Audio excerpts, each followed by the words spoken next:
que foram introduzidas no culto evangélico no Brasil, especificamente no Brasil, e estamos analisando algumas dessas práticas e mostrando que elas não se sustentam como algo que deve ser praticado por nós no culto cristão, porque apesar de muitas delas serem referidas nas Escrituras, elas não são referidas como que referendadas para serem praticadas como ato cultico, litúrgico, mas na maioria dos casos como expressão cultural, artística, folclórica, não como parte do culto do Senhor, não como expressão litúrgica de adoração. Então, nós já vimos aqui a questão da dança, no nosso meio evangélico no Brasil, isso é muito difundido, né? Coreografia, dança litúrgica, já tem até ministério de dança, nunca vi isso em minha vida, ministério de dança, grupo de coreografia, coisa dessa natureza, certo? Primeiro que a linguagem corporal da dança, ela é extremamente subjetiva, ela é uma das linguagens mais difíceis de você interpretar, né? A linguagem da dança. Então, você trazer a dança, como alguns dizem, para ajudar a compreender a música, é mais difícil ainda, é mais complicado ainda, porque é uma linguagem totalmente subjetiva, difícil de interpretar, certo? Por exemplo, eu já assisti a apresentação musical, que achei bonito, mas não entendi nada de dança, tem palavras para cá. Se assistir apresentações de balé e não entender a peça, não saber que peça está sendo encenada e a ideia da peça, você não entende nada. Você vai achar bonito um rodopeio, um passo para lá, um passo para cá, o rapaz jogou a bolsa, pegou bonito e tal, mas entender, porque tudo aquilo ali é uma dramatização, uma história encenada através da dança. Muitos filmes de Hollywood, um dos mais famosos, são musicais. Hollywood cresceu muito com os musicais, né? Que eram primeiro encenados na Broadway e depois se tornaram grandes montagens cinematográficas, né? Os chamados musicais. Mas você assiste alguns desses musicais, se você não entender o enredo, se você não conhecer a história, um pouco da sinopse do filme, da história, você não vai entender nada do que está sendo ensinado ali. Porque a dança é uma linguagem muito subjetiva, muito difícil de você interpretar. Agora, é claro, se você dançar, encenda a garrafa, vai no chão, desce no chão, você vai entender logo o que eles estão dizendo. É mais fácil, porque já é uma decodificação dessa linguagem no popular, né?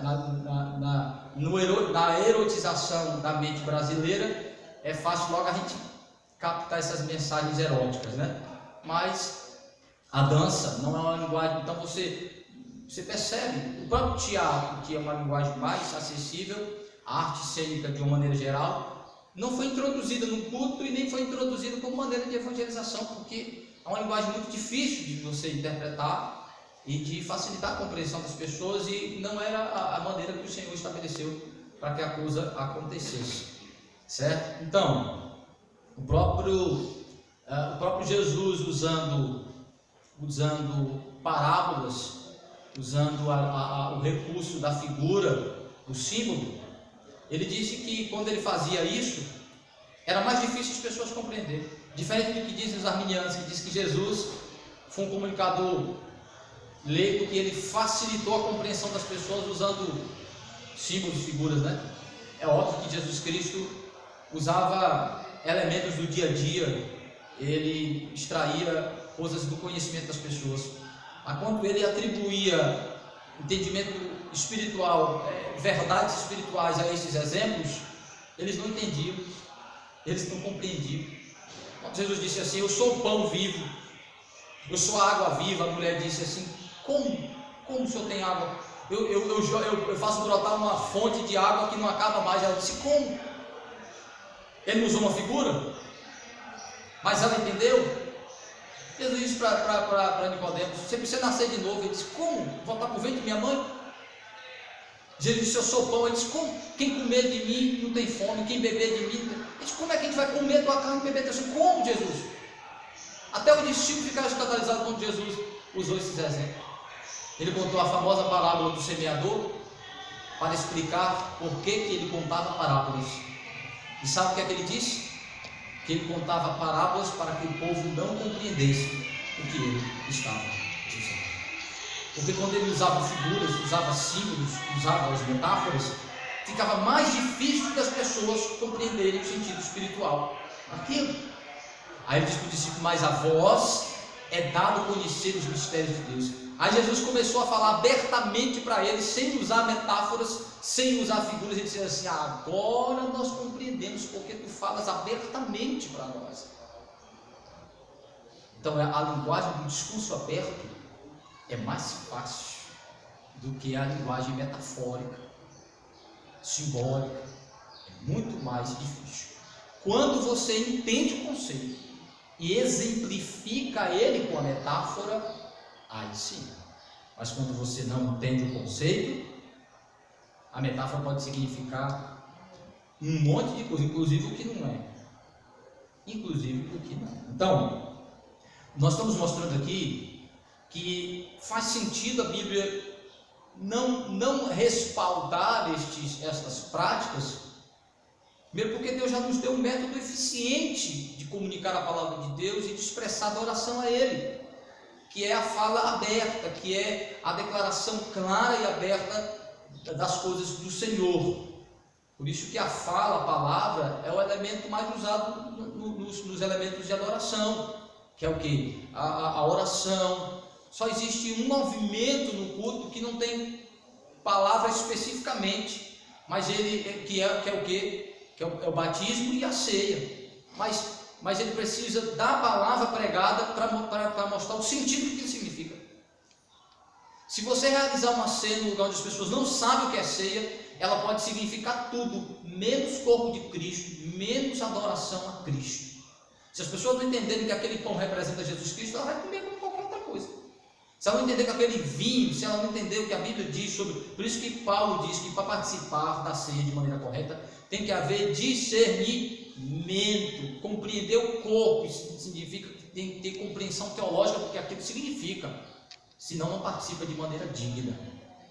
Então, os elementos do culto do Novo Testamento, por isso que Paulo diz que eles são racionais, eles agora trazem uma compreensão mais clara, mais aberta. Eu não preciso de metáforas, de símbolos, de figuras, de ritos, certo?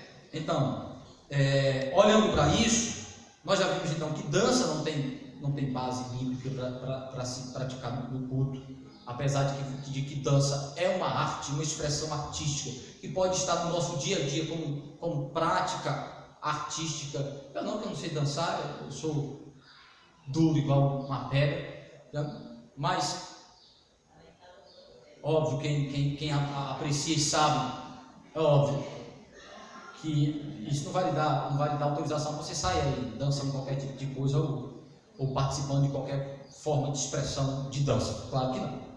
Mas a dança por si só, meu irmão, é uma arte, uma música, é uma arte, certo? Então, que a gente pode mais para frente conversar um pouco a respeito disso, sobre essa questão da cultura, né? Entender mais a nossa relação do crente, do cristão com a cultura de um modo geral. Eu quero mostrar para os irmãos que a Bíblia não condena a dança, como a Bíblia não condena, meus irmãos, a música, como a Bíblia não condena as expressões culturais que expressam a graça comum de Deus.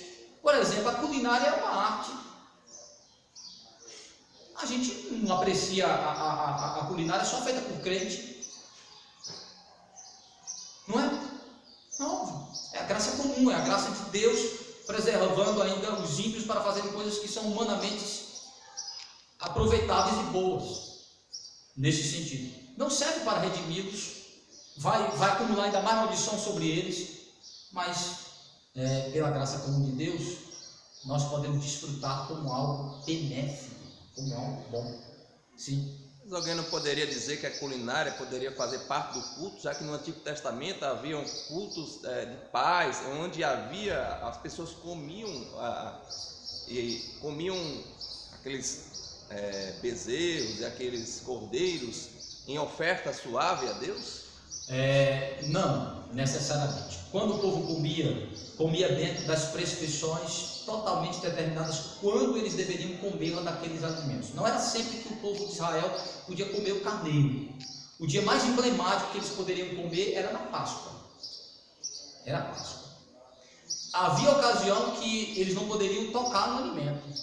Eles não poderiam comer o alimento, porque eles só iam chegar lá e entregar. Então, ali não é refeição no culto, mas é uma maneira de ensinar o exercício da fé. Ou seja, quando eles comiam a comida, é aquilo que Jesus disse, que as pessoas precisam comer a carne do cordeiro e beber o sangue do cordeiro. Era uma forma visual, física, material de ensinar a respeito da união mística entre Jesus e o crente. Fantástico isso, né? Israel era ensinado verdades espirituais de uma maneira visual, palpável, física. Então, por exemplo, para eles entenderem a necessidade de estar envolvido com o sacrifício do cordeiro, eles tinham que comer e beber para meditar. Hoje também a gente come e bebe no culto, mas come e bebe apenas o pão e o vinho. Israel tinha vários momentos de fazer isso, porque o sacrifício era contínuo. Eles precisavam entender a necessidade de o sacrifício ser realizado de uma vez por todas. Então, naquele contexto, era cruento, tinha que ter carne, tinha que ter sangue, eles tinham que ver a morte, eles tinham que comer o animal morto para entender a necessidade de ter um mediador e de estarem ligados pela fé a este mediador que ele significa para eles. Então, Israel, por exemplo, isso de alguma forma acontecia alguma coisa no culto, mas o comer não era no culto. Por quê? Porque eles tinham que levar a carne para casa. O culto se dava no templo apenas até o momento do sacrifício. Quando terminava o sacrifício, por exemplo, na Páscoa, eles tinham que pegar aquele animal e levar para casa. Por quê? Havia um misto de festa e culto. Então eles realizavam o culto no templo e a parte dessa celebração de festa em casa e no arraial. Então a Páscoa durava dias, durava semana. Então eles iam lá, levavam o sacrifício, participava do culto, da celebração da morte do cordeiro. Terminava, ele pegava o cordeiro, trazia de volta para casa e realizava a parte que já estava prescrita de comer o alimento, lembrando no sacrifício do cordeiro que ele tinha visto lá. Então o que ele fazia em casa não era chamado de culto, mas um resultado dele, uma extensão dele, uma maneira dele ser reverberado, dele ser continuado no sentido de a mente dele impressionada pela morte do cordeiro e do sangue, ele comia entendendo que aquilo beneficiava ele em toda a sua vida. Ele tinha que ver o animal morrer e o sangue derramar até a última gota. Ele tinha que ver e saber que aquele animal estava sendo morto por causa do pecado dele. Ele tinha que ver isso. E no dia da expiação, além de ver, o sangue era pegado e barrufado nele. O sacerdote vinha e aspergia o sangue sobre ele, dizia assim: olha, este sangue do animal que morreu por ti, claro, de maneira simbólica, cobre teus pecados, é o que te cobre. Deus vai olhar e te ver salpicado de sangue e não vai te matar, não vai te fulminar, porque o cordeiro morreu em teu lugar. Era assim que eles aprendiam sobre Cristo. Era assim que eles aprendiam sobre o sacrifício de Cristo. Então era algo mais dramático, visual, palpável, físico. Eles tinham que ver isso. Por isso que Paulo vai falar que isso é racional. É que agora é a compreensão intelectual disso, é a compreensão mais... Eu não preciso mais desses visuais. Eu preciso apenas da revelação intelectual, do conteúdo intelectual dentro da minha mente e me conduzindo à adoração. Eu não preciso mais ver um animal ser morto para entender o sacrifício de Cristo. Eu preciso ver sangue derramado. Eu trato disso porque alguém pode dizer assim: eu posso introduzir uma aula de culinária para dizer que eu estou fazendo algo melhor para Deus, com relação ao pão e ao vinho, coisas que são deturpações do que a Bíblia nos recomenda. Eu só não posso esquecer o seguinte: até essa parte da vida de Israel era devidamente prescrita. Não posso inventar e dizer assim, com base no que Deus disse, eu posso criar um exemplo aqui. Não, símbolos e figuras só têm valor dados por Deus. Ele deu essa autorização de você ficar livre para criar exemplos do que acontecia no Egito, exemplos do que acontecia em Israel. Não, ele não lhe deu essa autorização, porque Israel não inventava isso. Israel não criava uma maneira de celebrar. Eles tinham que fazer até as festas. Você pensa assim, Israel tinha um momento que era festa, mas era a festa toda de acordo com... tinha um andamento da festa, que eles tinham que fazer tudinho na festa. Não é como as meninas fizeram ontem, não. As meninas fizeram uma coisa maravilhosa, mas elas disseram assim, nós fizemos de uma maneira que a gente não tinha programado, a gente fez com coração, com vontade, ficou ótimo. Mas se fosse Israel, para a festa de Israel, morria. Porque ela não poderia, não era simplesmente uma festa de expressão do coração. Deu vontade de fazer uma festinha aqui, vamos fazer uma festinha em Israel. As festas, as celebrações eram todas dentro de uma prescrição do que tinha que fazer. É tanto que quando eles realizavam a festa com elementos paganos, o que é que Deus fazia? Por fogo, matava, até as festas. Então Israel tinha restrição até na maneira de se festejar. Entendeu? Que nós não temos hoje. Nós não temos uma orientação dos apóstolos assim, o crente só pode festejar assim, não. Israel não. Israel, as celebrações cívicas, religiosas e de celebração era tudo prescrito. Por quê? Porque até quando eles estavam se divertindo, eles tinham que aprender a respeito do cordeiro. Para vocês verem como é o negócio. Então hoje, eu não preciso mais desses visuais, não preciso mais. Agora. Aí você diz, em relação ao Novo Testamento, os cristãos dos primeiros séculos, da era cristã, desenvolveram uma festa chamada Festa do Ágape, que não foi prescrita, que não foi orientada, mas que não era culto. O que é isso? Tinha muito crente pobre na igreja, então antes do culto, o que é que eles faziam? Eles se faziam junto à panela,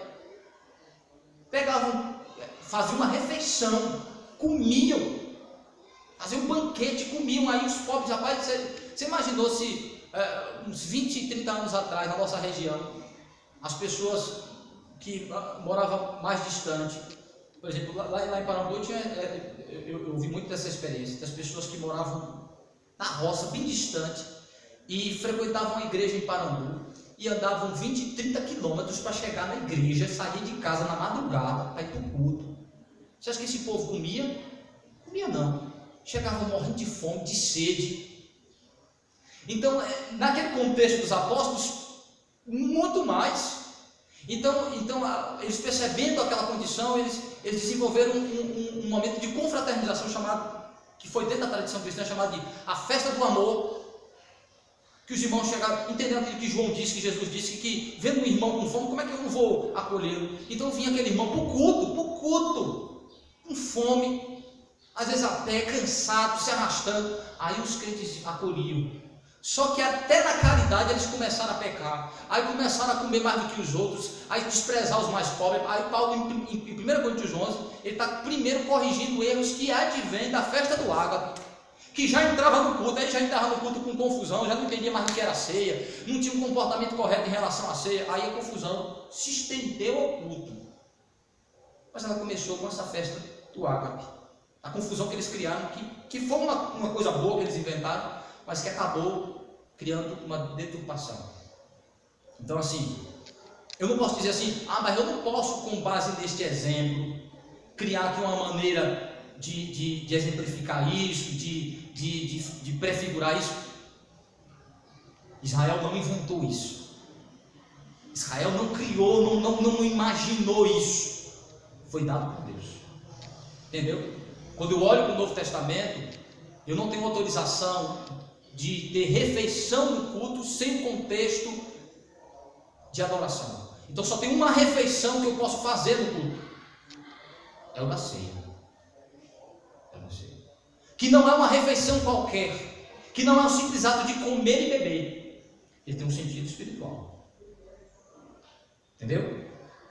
Então eu não posso inventar coisas assim, não, vamos inventar aqui uma culinária, um negócio, uma festinha aqui no meio do culto, que a base tem autorização bíblica, tem prescrição bíblica para isso, tem autorização dos apóstolos para isso, tem exemplo apostólico para seguir, tem alguma prática apostólica para seguir isso? Não tem. Então não faça. Só faça o que está autorizado, porque o que está autorizado é suficiente para a nossa compreensão. Então Jesus tirou toda aquela parafernália do culto do Antigo Testamento que servia para ensinar com visual, com comida, com bebida, e resumiu ele a 2: batismo e ceia. Os últimos que tem visual na igreja, tem material físico, coisa para comer e banho, que é a água, o batismo. Fora isso eu não posso botar mais nenhum. Entendeu? Então não tenho base para dizer, eu posso deixar exemplo, eu posso fazer tanta coisa no exemplo, eu posso pegar exemplo de Jezabel, eu posso pegar exemplo de um bocado de gente que querer fazer coisa. Posso pegar até exemplo de gente que fez coisa no templo. Mas vamos ver, tinha autorização para fazer isso? O que a Bíblia diz? O que o Senhor dizia em relação a isso? A gente pensa que Israel tinha liberdade para fazer as coisas como queria, Israel era, a Bíblia vai dizer que era como, que a lei era como um aio. Aio sabe o que é, Sandra? Pedagogo carrasco. Aquele da educação tradicional que tinha a palmatória deste tamanho na mão. O aio é o pedagogo carrasco, aquele que ensina com dureza, com faro. Errou, pá! É isso que a lei fazia. A lei dizia, faz isso. Quando não fazia, o que ela fazia? Pufo! Era assim que ela ensinava. A lei ensinava com correção imediata. Imediata. A lei vinha e... Aí Jesus suspendeu a correção imediata da lei. Mas tirou sua consequência? Tirou seu valor? Não. Hoje, pela graça e misericórdia de Deus, o fogo não cai quando a gente oferece culto estranho. Mas se caísse, irmão, era do diácono na porta ao pastor no púlpito. Tudo sapecadinho com fogo do céu. Meu irmão. Então, mas por que não cai? Porque Cristo suspendeu, segurou essa parte da lei.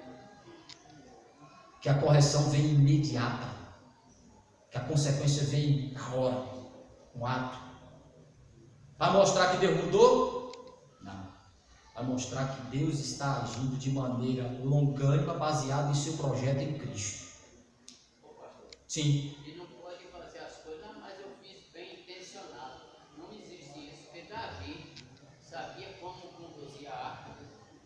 Aí não fez da maneira que devia ser. Fez um carro de boi novo, arranjou os bois. Chamou os cabos de Miguel Calmon e disse, faça aí uns cabos de boi bonitos. Não, Senhor. Ele fez tudo tão melhor, mas quando foi andar, só porque usar a arca foi cair, usar foi segurar a arca. Sabe por que ele foi fulminado? Porque a lei diz, não tocarás, não toque na arca, se tocar morre. E tinha que ser andado por vários lugares. Como é que o povo não tocava? Os sacerdotes, os levitas carregavam nos ombros com as varas. Deus mandou fazer as argolas, colocou as argolas do lado para ninguém tocar, mandou fazer as varas tudo bonitinha, revestida de ouro. Pensa um negócio bonito, tudo bonitinho, bem feitinho. Quando vocês forem carregar a arca, que vocês não podem tocar na arca, porque ela é símbolo da santidade de Deus. Eles brincaram com isso. Davi se ufanou porque era rei, achou que podia, era o pastor da igreja, achou que podia ditar as regras do culto. Ó. Achou que podia dizer, não, faça como vocês quiserem, o que importa, Deus aceita o coração, você não faz com alegria, pode fazer, faz aí. Aí Davi disse, carrega de qualquer jeito. Não, faz o seguinte, constrói um carro de boi bonitão, negócio bonitão, diz para usar, ficar pastorando, ficar conduzindo um negócio. Se acontecer alguma coisa, ele está por ali. Ele está mal intencionado? Ele não está mal intencionado, ele está bem intencionado. Só que tem um problema. Desobedecer, meu irmão, não importa a intenção. Não importa. Deus aprecia a boa intenção associada à obediência. Você é bem intencionado quando você se dispõe a obedecer. Aí você tem boa intenção. Boa intenção é ruim, pastor? Quando a intenção é boa, quando é que a intenção para Deus é boa? Quando você pretende fazer como Ele mandou você fazer, aí você tem boas intenções. Boa intenção, chamar de boa intenção desobediência é uma maneira sutil de acobertar o pecado. Diz assim, fulano é bem intencionado. Diz, como assim? É como Deus mandou? Diz, não, rapaz, não é como Deus mandou, mas o coração dele é puro. Puro como, gente? Puro de quê? Porque coração puro é coração obediente. Para Deus, é o coração que obedece. Por isso que a Bíblia diz que Davi é segundo o coração de Deus e Saul não é. Espera aí, pastor.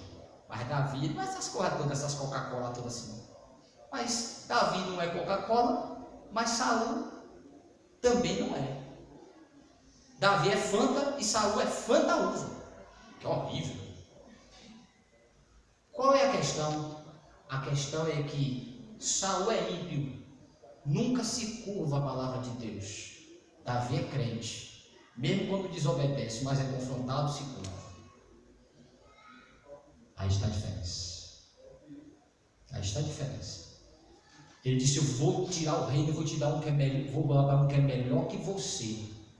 Por que é melhor? Porque Deus disse para Saul, faça assim, assim, assim. Saul desobedeceu. Deus mandou Samuel e diga você, e disse, você desobedeceu. Ele disse, não desobedeci. Você desobedeceu. Ele disse, não desobedeci. Você desobedeceu. Ele disse, eu não desobedeci. Pois Deus agora vai tomar o reino de tua mão. Ele, desobedeci. Quando estava sendo confrontado com a palavra de Deus, ele não reconheceu. Quando disse que ele perderia privilégios, aí ele forjou uma desculpa, um arrependimento. Cuidado, meu irmão. Se você precisar de Deus tirar alguma coisa de você para você se arrepender, talvez falte conversão. Porque o que faz a gente se arrepender não é Deus tirar coisas de nós, é Deus nos mostrar como o pecado é uma ofensa a Ele. Esta é a questão. Como a gente deixou de amá-lo fazendo isso. Então, essa era a diferença. Aí Davi, neste contexto, se ufanou. Diz assim, não, aqui agora eu posso fazer como eu quiser. Eu conduzi a arca até aqui, vitorioso. Então, como é que vai? Aí fez do jeito que ele quis. Foi o que Deus fez. Veja como Deus é grandioso e majestoso. Deus não matou Davi. Quem é que merecia morrer? Também. Né? Na hierarquia aí, quem obedece a ordem, quem manda e quem obedece a ordem está quase no mesmo, né? Então, aí Uzá obedeceu a ordem, mas por que Deus matou Uzá? Porque a ordem de Davi não pode estar acima da ordem de Deus, pode? Uzá sabia, Uzá conhecia o que Deus tinha dito na lei, então ele tinha que dizer para o rei, não rei, o senhor não pode fazer isso não, rei. Mas é homem de Deus, homem ungido, ninguém pode tocar o que o homem de Deus diz, ninguém toca. Vai para tu ver o fogo de Deus te tocando, lambendo das pernas até o fim do cabelo. Homem de Deus manda fazer coisa contrária do que Deus manda? Não manda não. Então Davi abusou de sua autoridade, mandou fazer o que não era para fazer, Uzá foi, fez, morreu. Mas Davi não foi punido? Foi. Deus só não o matou. Porque Davi vai permanecer como exemplo de que, mesmo merecendo, também Deus não mata a gente. Mesmo merecendo. Às vezes Deus mata, mas às vezes Ele não mata. Por misericórdia e longanimidade, Ele preserva para a gente sofrer de outro jeito. Para a gente aprender de outra maneira. E Davi viu como os seus pecados trouxeram consequência terrível para a sua casa, para a sua família. Já pensou, Deus não mata você, mas deixa você vivo para ver sua família sendo destruída aos poucos, pela consequência do seu pecado. Seu filho perseguido para lhe matar e tomar o reino. Seus dois filhos, seu outro filho deitando com a sua filha, cometendo incesto. O outro querendo matar o outro irmão. Você já pensou? Está vivendo tudo isso. Ele disse, você vai ver tudo isso aí. Claro, consequência ligada especificamente ao pecado de Batseba, mas não só esse. Todos os pecados de Davi. Disse, mas Deus não matou imediatamente. Porque Deus o preservou para ser um exemplo para nós. Para ser um exemplo para nós. Então, Mas quando Davi percebeu que havia feito o contrário do que Deus disse, o que foi que ele fez? Se arrependeu, chamou o sacerdote e disse: pecamos contra o Senhor.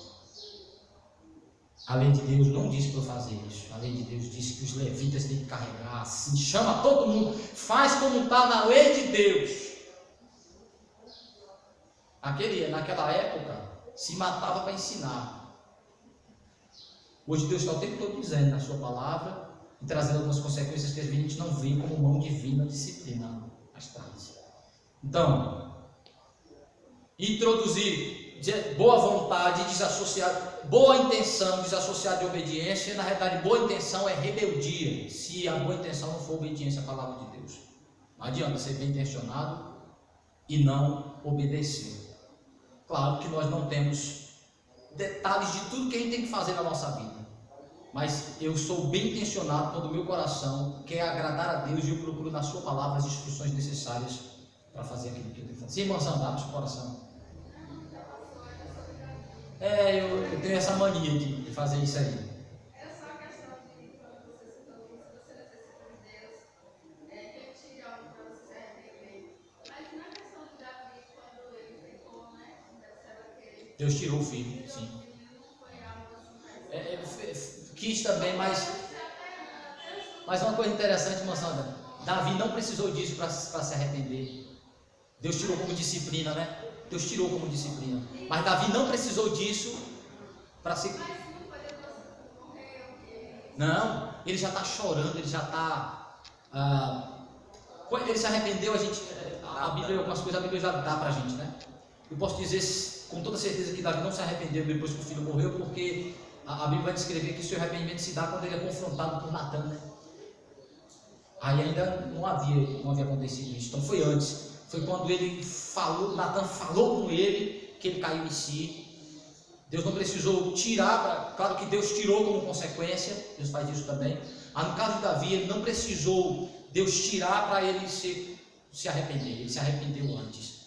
Mas entendeu que era a mão de Deus disciplinando, tirando o filho, entendeu isso, né? Mas ele entendia também a misericórdia de Deus tão grande que ele dizia assim: mas Deus levou para si. Mas a compreensão que o Espírito Santo dá a ele é coisa extraordinária. Então, Davi não precisou, neste caso, de ter uma perda, um dano para se arrepender. Mas, geralmente, quando a gente precisa disso, não significa que Deus não possa fazer isso com um crente, né? Mas, geralmente, quando a gente precisa de perder alguma coisa, a questão não é só porque a gente precisa de perder. Se a gente só se arrepende quando perde, talvez isso seja um sinal de não conversão. Porque muitas vezes o meu choro é porque eu perdi o privilégio, não porque eu atingi Deus. Aí você vê isso em Davi no Salmo 32 e no Salmo 52, diz assim: contra ti somente. Ora, mas ele não matou Urias, não arquitetou a morte de Urias e adulterou com Batseba, ele não pecou contra pessoas. Mas por que ele diz que o pecado só foi contra Deus? Ele está dizendo que primeiro o pecado é uma ofensa a Deus. Ele está pleno de consciência do que é pecado. Primeiro é uma transgressão da lei divina, é uma ofensa à santidade de Deus. É claro que aí depois ele vai entender que isso tem consequências, trouxe consequências humanas, mas ele diz assim: Senhor, contra ti. José também está pleno dessa consciência quando a mulher de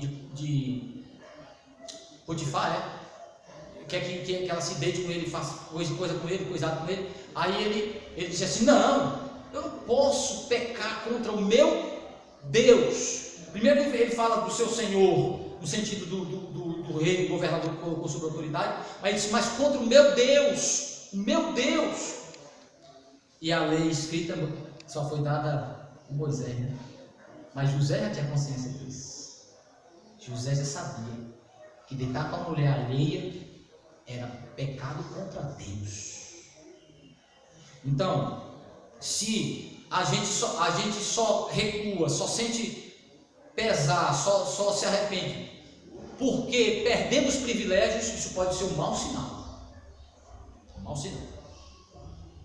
Porque a consciência do pecado, primeiro é porque ela é uma ofensa a Deus, ao Senhor. É transgressão de sua palavra, certo? Então, nesse sentido aí, boa intenção está enchendo o inferno. Eu quero tratar com os irmãos de uma prática que é palmas. Não vou passar muito tempo não, rapidinho a gente termina, porque é uma coisa para mim fácil de ver que nós não temos base para dizer que palma pode ser um elemento de culto, como nós já vimos, por exemplo, levantar as mãos, coreografia, levantar as mãos associado apenas à oração fora do templo, porque o templo era o lugar da oração, é onde estava a presença santa de Deus, era o símbolo de Cristo, por meio de quem agora a gente está no santo lugar. É em Cristo que eu entro no Santo dos Santos, é em Cristo que eu entro na presença de Deus no altar. Isso não é altar. O Universal diz que o lugar que eles pregam lá é altar. Isso não é altar. Altar é lugar de sacrifício. Aqui não é altar, aqui não tem sacrifício nenhum. Aqui é púlpito, é da onde se proclama sobre o sacrifício que foi feito. Púlpito, lugar de pregação, de anúncio. Lugar de sacrifício, acabou.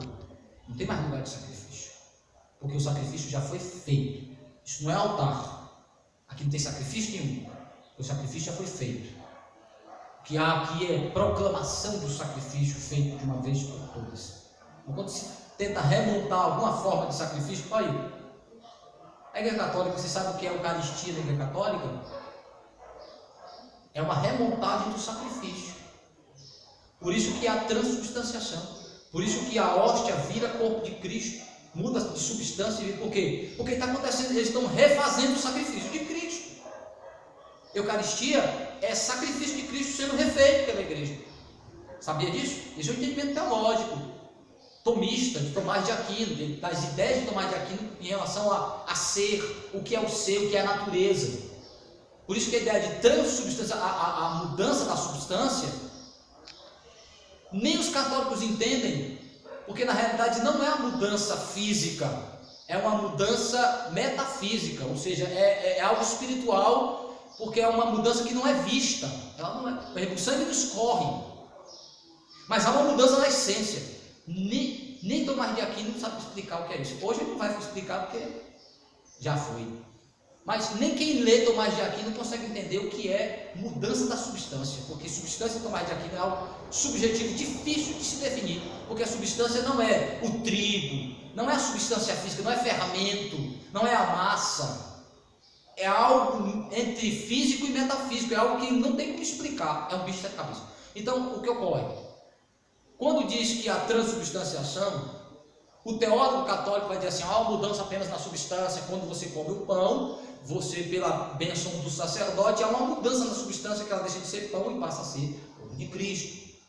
Mas aí o católico, o fiel, que não entende esta linguagem filosófica, ele diz assim, olha, virou corpo de Cristo. Não deixa cair porque é o corpo de Cristo. Ele pensa, na cabeça dele houve uma mudança física. E o ensino do dogma não é esse. Mas confunde as mentes porque é uma loucura. Não faz sentido. Não faz sentido nenhum. Então, o entendimento calvinista é: há um revestimento de sentido. Não há mudança na substância nem nos elementos. Eles passam apenas da mudança do uso, do sentido. Ele deixa de ser usado para um fim apenas biológico, humano e físico, para um fim espiritual de revestimento de sentido e não de mudança. Ou seja, ele passa a ser revestido de um sentido, ou seja, ele representa o corpo de Cristo, representa o sangue de Cristo, mas não é o corpo e nem é o sangue literalmente, ele é revestido de um sentido. Quando eu como, então, no exercício da fé, eu entendo e me beneficio com os efeitos da obra redentora de Cristo, entendendo que seu corpo foi entregue para ser moído, seu sangue foi derramado em meu favor. Certo? Então, pensando em relação a essas práticas, elas foram introduzidas não como reflexão bíblica, não como resultado de compreensão bíblica, mas foi inserida essas coisas pela imaginação da igreja, sobre a máxima de que a igreja tem autoridade de dizer o que é certo e o que é errado, sobre o princípio da autoridade, da infalibilidade papal. O Papa pode dizer o que é que Deus quer que a gente faça. O Papa é a palavra de Deus, é a voz de Deus, mais do que a Bíblia. Por isso que o catolicismo romano é uma heresia, uma igreja apóstata, porque a igreja não é guiada pela palavra final de Cristo, mas é guiada pela palavra de um homem que diz ter autoridade dada por Cristo de dizer o que é certo e o que é errado. A ideia da infalibilidade do Papa. Quando ele fala, ele tem a autoridade de Deus. Isso não é ensinado. Nem Pedro tinha isso, porque quando Pedro falou uma besteira, Paulo disse: deixe de falar essa besteira, deixe de fazer essa besteira. Jesus te ensinou tu ficar discriminando gentil por causa de judeu. Foi assim que Jesus ensinou. Pedro deu 2 lapadas, Paulo deu 2 lapadas em Pedro porque estava agindo de maneira errada. Se Pedro é o Papa, não é infalível, porque foi corrigido por Paulo, chamado a atenção, não liderou a igreja de Jerusalém, porque quem liderou foi Tiago, e não foi o apóstolo mais proeminente, porque foi Paulo. Então, o primeiro Papa não é infalível e não é a pessoa mais importante da igreja. Então o papado já começa um fracasso, porque Pedro como Papa, segundo os católicos, foi chamado a atenção, corrigido, porque falou coisas erradas e fez coisas erradas. Então a ideia de um Papa que não falha, Pedro não pode ser exemplo. Eles pegaram o Papa mais ruim de exemplo para ser Papa na linguagem deles, porque Pedro não poderia ser este infalível. E Pedro, na realidade, não era, e nem Jesus tinha pretensão de fazer dele a sua palavra final, mas sua palavra, que Pedro foi um dos instrumentos para trazer para nós a palavra de Cristo, a palavra de Cristo, a revelação de Cristo. O Evangelho é que era a palavra de ligar e desligar, o Evangelho é que tinha autoridade da chave de abrir e fechar o céu, o Evangelho que era pregado por Pedro e por todos os apóstolos. Assim Pedro é pedra, e assim Pedro é chave, como é chave todos os apóstolos, como recipiente da revelação. A chave é o Evangelho. Eu estou cheio de chave, mas não sou Pedro. A ideia de que Pedro tem chave no céu para abrir e fechar, esquece. Mas Jesus não disse: te dou a chave. O que é a chave? O que é que abre e fecha o céu? Jesus disse: quem crê em mim tem vida.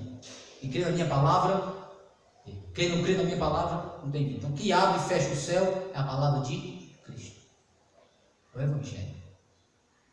Não é Pedro, não é a palavra de Pedro. Mas como é que Pedro tinha a chave na mão? Ele pregava o Evangelho, ele transmitia o Evangelho, como Paulo também tinha, como todos os escritores sagrados tinham a chave, ou seja, tinham uma palavra, transmitiam a palavra de Cristo para nós. Então, por isso que estas práticas aí foram inseridas, não com a reflexão bíblica. Daí veio a oração, a intercessão de Maria, daí veio a ideia da oração pelos mortos, tudo invenção de coisa que não está na Bíblia. Porque qual é a máxima deles? Qual é o princípio deles? Se não está proibido, pode. A nossa não. Está ordenado? Pode. Não está ordenado? Não pode. Só posso fazer o que eu tenho autorização para fazer. Então, palmas. Quando a gente olha para a prática de palmas, a gente não vê nenhum contexto de palmas sendo inserido como expressão de adoração e de culto. Pelo contrário, não vê em nenhum momento relacionado à religiosidade. Sempre há expressões humanas de sentimentos. Por exemplo, eu quero que os irmãos abram aí e me ajudem. Primeiro texto, número 24, versículo 10. A expressão bater palmas associado à manifestação de ira, de ódio. Irmãos, tem uma coisa interessante. Quando eu estava meditando nisso, eu estava pensando, na nossa cultura ocidental, na nossa cultura brasileira, na nossa cultura nordestina, nós usamos palma como uma expressão de sentimento. Quando a gente quer zombar de uma atitude de alguém, diz assim: muito bem, Sandó, tá de parabéns. Uma forma de zombaria, de ironia, a gente usa. Tu joga igual perna de pau, valeu, Vitavinho, valeu aí. A gente não usa essa expressão, bate palma, para expressar algum tipo de zombaria, de desprezo. Pois você tem muito dessas referências no Antigo Testamento, de palmas sendo usado para expressar sentimentos. O primeiro deles aí é de ira, de ódio. Números 24, 10. Quem achou ele? Então a ira de Balaão se acendeu contra Balaão, e bateu ele as palmas de Balaão, a Balaão. Chamei para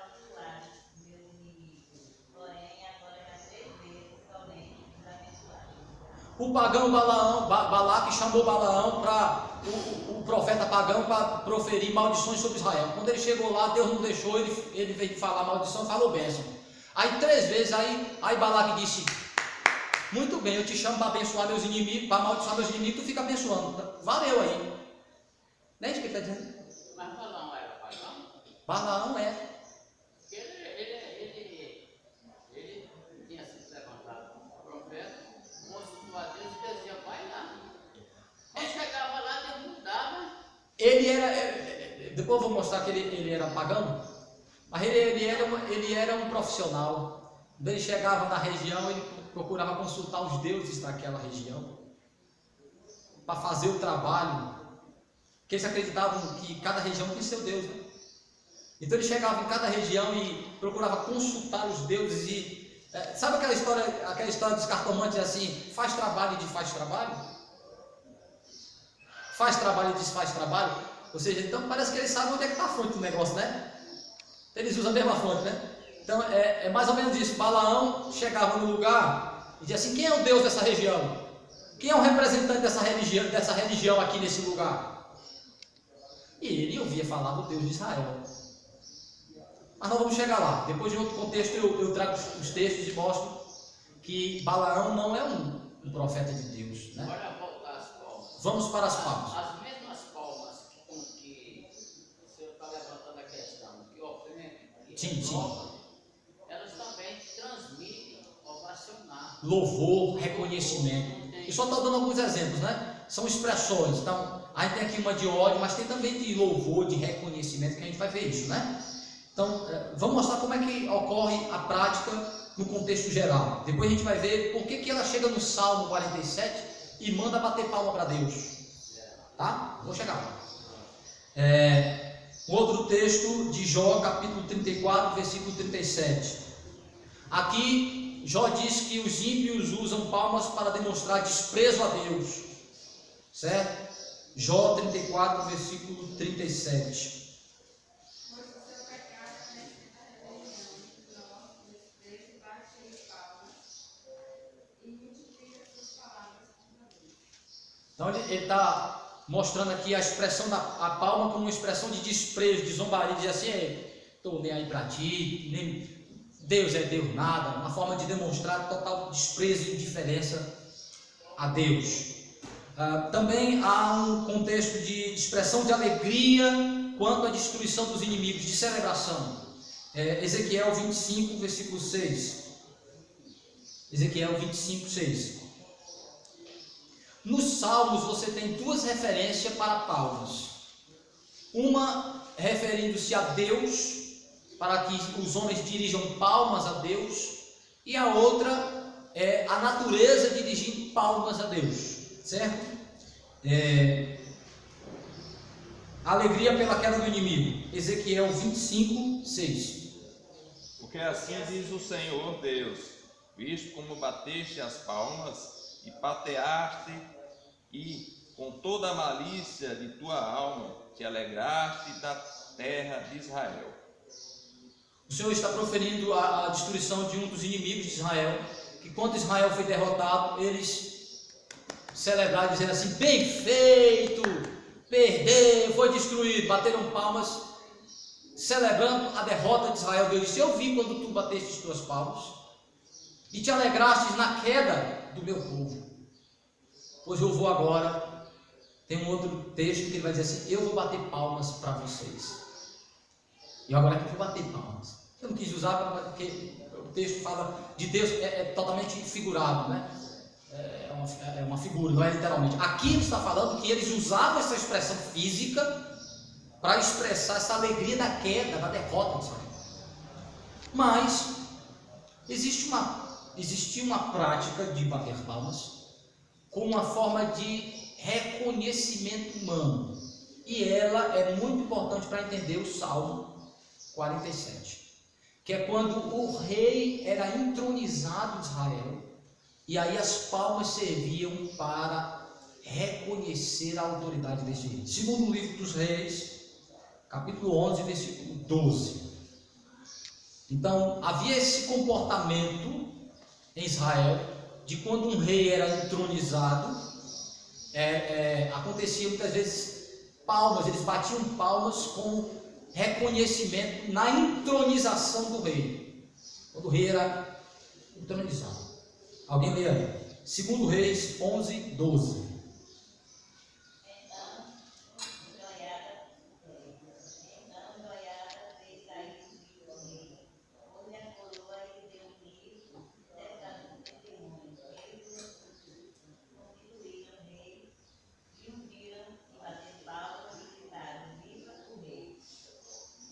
Parece que isso é uma cultura, isso é uma coisa que está ocorrendo aí, é uma prática cultural. Não sei se Israel aprendeu com outros povos, mas percebe-se que Joiada aí já está divisão dos reinos, já a coisa já chegando aí para o fim. Então você percebe aí que era uma coisa que já estava se estabelecendo como prática de se aplaudir o rei quando ele era na entronização dele. Parece que é isso que está na mente do salmista, quando no Salmo 47 ele vai mandar bater palmas a Deus. Agora, será que aqui ele está dando ordem para a gente usar isso como expressão de adoração no culto? Não vejo. Por quê? Primeiro, Israel nunca bateu palma no culto. Nunca fez isso. Essa prática aqui era uma forma de celebrar, de demonstrar total apoio ao rei que está sendo entronizado. Então, como é que o salmista usa essa prática? Ele vai usar como uma maneira figurada para descrever nossa postura em relação a Deus, que a gente deve demonstrar reverência a Deus como rei. A linguagem do Salmo vai dizer isso no Salmo todo. Vamos, Salmo 47. O versículo 1 diz assim: batei palma todos os povos, celebrai a Deus com vozes. O que é que diz lá em Reis? Bateram palmas e dizeram: viva o rei. Ele tem essa ideia da entronização do rei em mente. Diz assim: todos os homens da terra devem bater palmas e cantar louvor ao Senhor, devem reverenciar a Deus como rei. Agora veja que o Salmo vai concluir dizendo isso: pois o Senhor Altíssimo é tremendo, é um grande rei de quê? Toda a terra. Ele nos submeteu os povos, pôs sobre os nossos pés as nações, escolheu-nos a nossa herança, a glória de Jacó, a quem ele ama. Subiu Deus por entre aclamações, o Senhor ao som de trombeta, descrevendo um rei chegando vitorioso, dominando os territórios e tornando-se um imperador, um dominador do mundo todo. Salmodiai a Deus, cantai louvores, salmodiai nosso rei, cantai louvores. Deus é o rei de toda a terra, salmodiai com harmonioso cântico. Deus reina sobre as nações, Deus se assenta no seu santo trono. Os príncipes dos povos se reúnem, o povo do Deus de Abraão, porque a Deus pertence os escudos da terra, e ele se exaltou graciosamente. Quando você olha para a linguagem do Salmo, é uma linguagem de figuras, de símbolos, para descrever que todos os homens devem reconhecer o governo de Deus, reverenciando, sujeitando-se a Ele. Então a ideia aí de bater palmas para o rei entronizado é a ideia de que Deus está exigindo que todos os homens se curvem diante dele. Sim, irmã. Nessa questão aí, se para o homem, se para o rei, eu posso aplaudir, Sim. Posso reverenciar, por que eu não posso bater palmas para Deus? Porque não é dessa maneira que Deus exige que eu... Deixa eu explicar. É uma forma de expressão. Deixa eu expressar. E se a própria Sim. Bíblia diz assim, bater palmas a todos os povos, reverenciar a Deus, porque Ele realmente é que merece as palmas. Mas aqui... Porque qual é o pecado que está nisso? Tá, aqui não é dessa forma que o texto está descrevendo para agir. O texto está pegando uma prática e estabelecendo como uma figura de comportamento. Porque a linguagem é bater palma para Deus. Quando é que Deus é reconhecido como rei? É quando eu bato palma ou quando eu obedeço a Ele? Sim, pastor, Mas Não, o eu só fato de tô- você bater palma, eu só tô- você obedecer. eu só tô explicando à irmã. Se você obedece a Deus e você bate palma, você também Não, está se- tá não. demonstrando. Aqui bater palma não é literalmente bater palma. Bater palma é reconhecer o governo. É uma figura para descrever reconhecimento. Primeiro porque, se a senhora quer tomar a prática literalmente, a prática era só na entronização. Era só, eles não continuavam batendo palma com o rei. Quando é que eles demonstravam respeito ao rei humano? Era batendo palma? Me responda. Quando é que o povo demonstrava respeito ao rei de Israel? Se inclinando e obedecendo o rei. Então, não era uma prática contínua, era um ato de cerimônia. Entendeu? Então, eu não posso pegar isso como exemplo e dizer que no culto eu tenho que fazer isso. Não existe isso. Primeiro que Israel não fazia isso em um culto a Deus. Israel não fazia isso. Então, se eu por exemplo, Nabucodonosor mandou fazer uma imagem para ele. Se pode fazer uma imagem para Nabucodonosor, por que não pode fazer para Deus? Por quê? Mas aí é diferente. Não é diferente, que ela está dizendo que se faz para homem. Uma adoração. Mas Deus não autorizou o povo de Israel a bater palma para homens. Deus não autorizou. Era uma prática que eles faziam. Era uma prática que eles faziam. Você entenda isso? Era uma prática que eles faziam.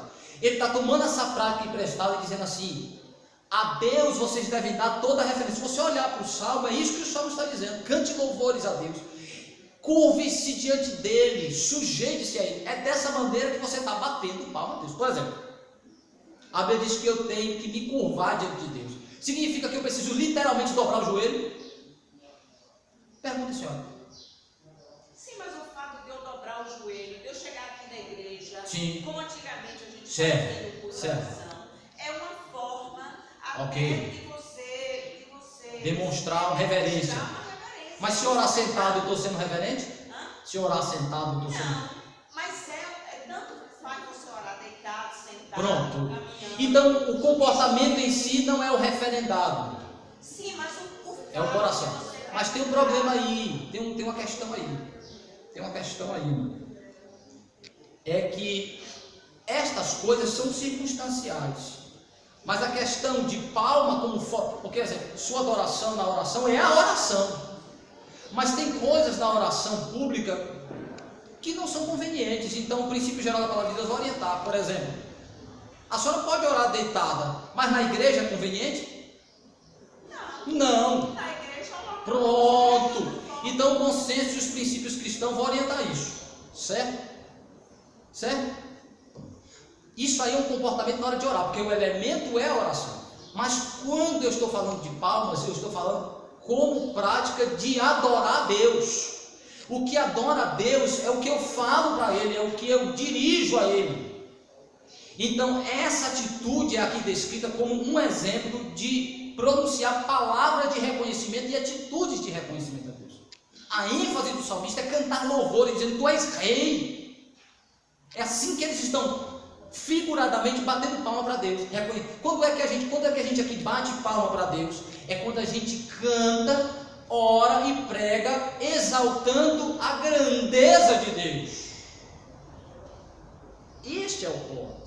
Então assim, mas eu não posso, se é feito. Por que eu não posso, irmão? Porque eu não tenho nenhuma autorização na Bíblia para fazer isso. Eu não tenho nenhum exemplo bíblico de que isso foi feito em Israel em culto. Não tenho.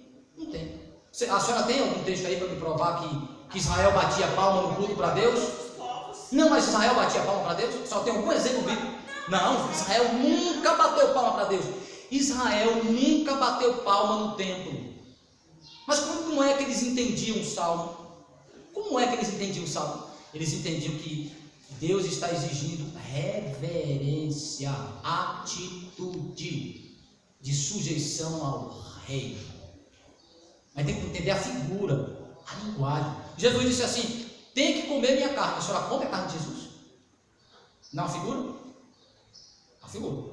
Mas ele não diz literalmente: tem que comer a carne, tem que beber. Então a gente tem que entender as figuras que a Bíblia usa e o sentido que ela dá para essas figuras. Quando você olha, por exemplo, só que a literalidade eu lhe dou, Salmo 98. Então, se aqui eu tenho que pegar e bater palma para Deus, porque homens batiam para homens, então eu tenho que botar a árvore batendo palma na igreja. vamos pegar literalmente? Nós vamos. Então nós vamos. Mas nós vamos ver que não é isso que o texto está dizendo. O texto usa uma linguagem geral, figurada, para mostrar uma verdade espiritual que é descrita em atitude e palavras. Mas que atitudes são essas? Atitude de obediência, de sujeição, de fazer o que Deus mandou no culto. O que é que eu tenho autorizado para fazer no culto? Eu tenho palmas autorizadas para fazer no culto? Não tenho. Não tenho. Porque você não tem nem prescrição dessa e nem registro de que isso foi feito nem pelo povo de Israel e nem pela igreja apostólica. Nem pela igreja apostólica. Então não posso pegar esse texto, isolar ele de seu sentido geral e aplicar uma prática para ele. Ó, um versículo só e aplicar uma prática que você não tem base bíblica nenhuma para ele. Por uma dificuldade de compreender a linguagem poética e figurada do Salmo. Então, Salmo 98, versículo 8. Os rios batem palmas e juntos cantam por ouvir. Rio não é gente, rio não tem sentimento. Para só entender. Não, mas aí apenas é uma figura. Mas ele está mandando bater palma. Porque como é que os rios batem palma para Deus? Sim. Eles estão o quê? Andando, levando as Pronto. águas. Isso o quê? Está transmitindo o quê? A providência de Deus, a essência de Deus, o que Deus provê na vida do A senhora vê que é uma linguagem figurada, né? É uma linguagem diferente. Mas quando se fala De homens tem que ser literal. não, eu não estou dizendo que ele tem que obrigatoriamente Pronto. ser literal. Eu estou dizendo que eu não vejo essa coisa assim tão Proibida. pecaminosa de você, por exemplo, ter Sim. uns cânticos na Aham. igreja que batem palma. Qual é o pecado que tem? A gente cantar um cântico e bater palma. A mesma que usar disse, qual é o problema de eu tocar na arca? Qual é o problema de eu simplesmente tocar na arca? Tem prescrição para fazer? Mas Não. o tocar na arca era Transgredir algo que tinha dito, né? transgredir. Aqui você não está transgredindo. E no caso de Nadab e Abiú, que o Senhor disse assim, fizeram o que eu não havia ordenado, era o quê? Aí é diferente. Não, é a mesma Era coisa. outra coisa, era outro contexto. Eles fizeram de acordo com o que não estava prescrito. Ele não tinha autorização para fazer. É isso que a gente já está na cabeça, aquela ideia de que se não está proibido, eu posso. Não é a questão de se não está proibido, eu posso. Não é só a questão. Sim. Onde é que a senhora acha base para bater palmas? Eu acho que é uma forma de expressão de louvor. Não é. Simplesmente Não tem. Israel nunca fez isso para Deus. Israel nunca fez. Se a senhora achar um texto, me mostra. Tem um texto que talvez seja um pouco mais difícil de ser interpretado, mas que configura-se no que o pastor está falando aí sobre reino, sobre reconhecer que Jesus é Reino. rei. Apocalipse 7, verso 9, vai dizer, depois dessas coisas vi eis grande multidão, Com que palmas ninguém nas mãos. podia enumerar, de todas as nações, tribos, povos e línguas, em pé diante do trono e diante do cordeiro, vestidos de vestiduras brancas, com palmas nas mãos. Não, aí já já é forçar palmas, é um galho. é o galho, né? Não é bater palmas, não. Ô pastor, duas perguntas. Tá. É porque tem que ter, viu, eu estou entendendo a sua ideia, mas tem que ter a prova bíblica de que isso pode ser feito. Eu não tenho. Quando eu olho para o texto, eu vou ver que é uma referência simbólica para um ato que é exigido. Qual é o ato? Quando é que eu reconheço o senhorio de Deus? Fazendo o que Ele manda. Então, aqui ele vai dar algumas referências, assim, cantar louvores, certo? Cantar para Deus, obedecer a sua palavra. Essas são as maneiras de eu expressar reverência a Ele como Rei. Mas palmas nunca foi descrito como expressão real, não.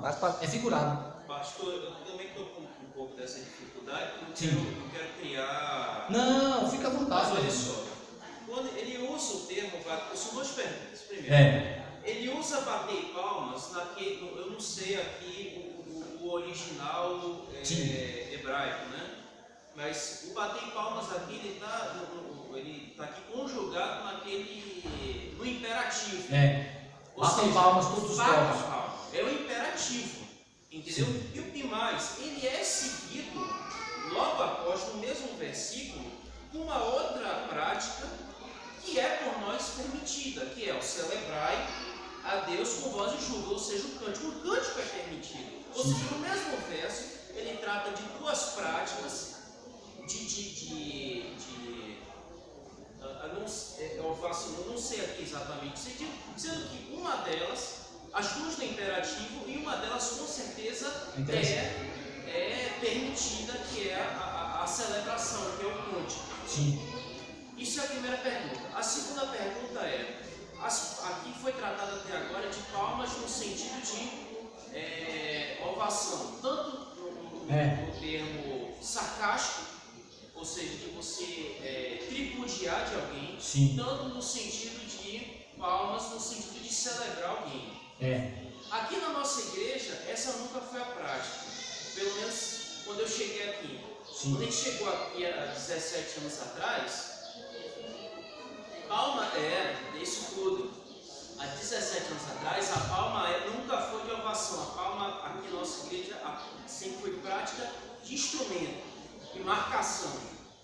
A gente acompanhava o cântico com palma. Ou seja, ele nunca foi nesse sentido aqui da ovação, da celebração. Mas por um motivo aqui, por um contexto nosso, a gente por muitos anos só tivemos contrabaixo e piano, sem bateria. Sim. E nos cânticos mais, cujos ritmos são mais acelerados, sentia-se falta de palma. Então, o grupo de louvor, as pessoas que conduziam o louvor, solicitava que a própria igreja tocasse as palmas até para que auxiliasse os instrumentistas. E nesse sentido as palmas não era o ato, nesse sentido as palmas era o instrumento.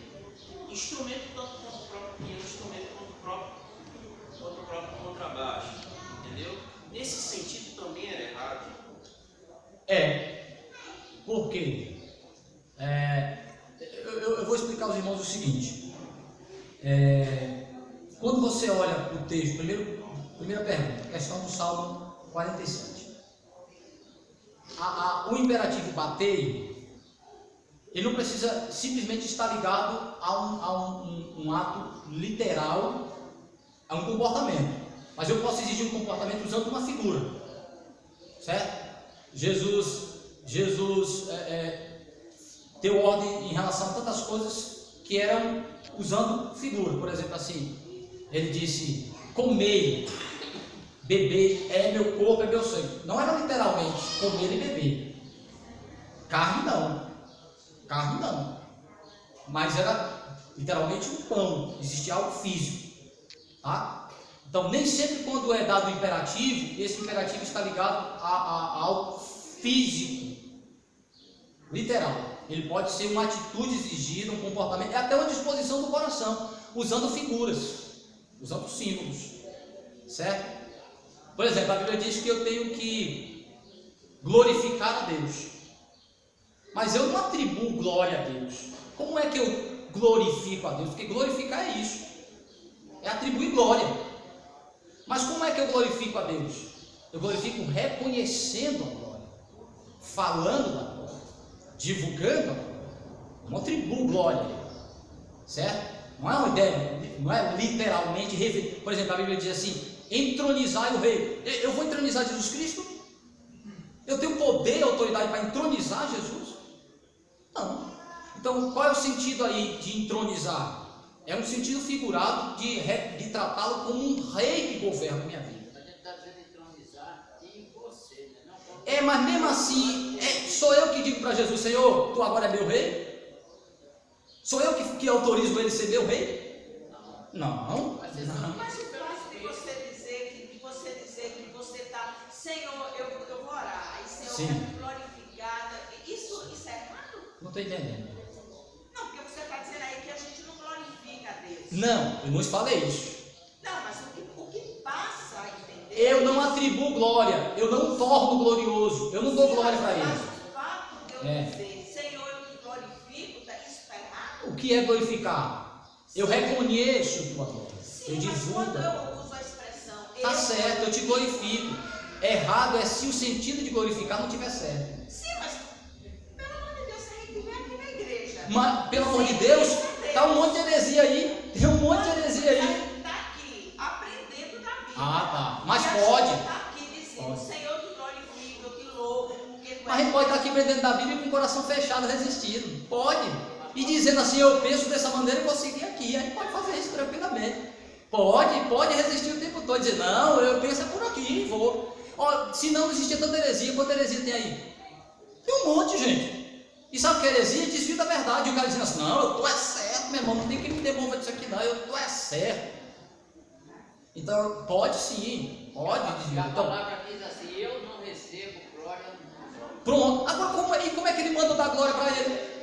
Eu tenho que entender qual é o sentido que ele está mandando eu dar glória para ele. Eu não estou atribuindo a ele glória, eu não estou transferindo glória para ele, eu não estou fazendo ele ter o que ele não tem. Eu estou reconhecendo o que ele tem. Sim, mas eu só estou falando. Entendeu? A questão. A linguagem, posso glorificar, mas com sentido teológico correto, porque a gente pode, irmã Arlete, pegar a palavra bíblica e dar o sentido que a gente quiser para ela. Sim, sim, Pode, mas pode. Como por exemplo, o ungido do Senhor. O ungido do Senhor, os pentecostais pegam e dizem que é um pastor que não pode ser tocado. Faz ou não faz? Faz. A palavra está na Bíblia ou não está? Tá. Mas o que é que ele faz? Ele diz assim, não, ungido significa que ninguém pode tocar, ninguém pode falar mal de mim, ninguém pode me tocar, eu tenho um redoma. Uma heresia, gente, uma heresia. E eu tenho que dizer, heresia, isso não é o sentido da palavra de ser ungido, não é essa. Então eu preciso entender qual é o sentido teológico atribuído à palavra, para a gente compreender. Então, irmã Arlete, a palavra está aqui, bater palmas, mas a palavra bater palmas tem um sentido figurado. Por que eu digo que é figurado? Porque quando ele vai descrever como é que o indivíduo reconhece o governo de Deus, não é com a atitude física de bater palma, mas é com o que ele manda fazer, o que é culto, cantar louvores. Então, para isso, agora, como é que o indivíduo reconhecia o rei? Aquele ato lá de entronização era o reconhecimento de que aquele rei era legítimo. Então, o que é que ele está dizendo para os povos? Reconheçam o governo de Deus, vocês são rebeldes. Vocês estão agindo com rebeldia. Vocês estão... Como é que os ímpios mostram que ele... É igual o pentecostal faz. Diz assim, sabe por que Herodes morreu? Porque não deu glória a Deus. Herodes ou é Pilatos, gente? Herodes, né?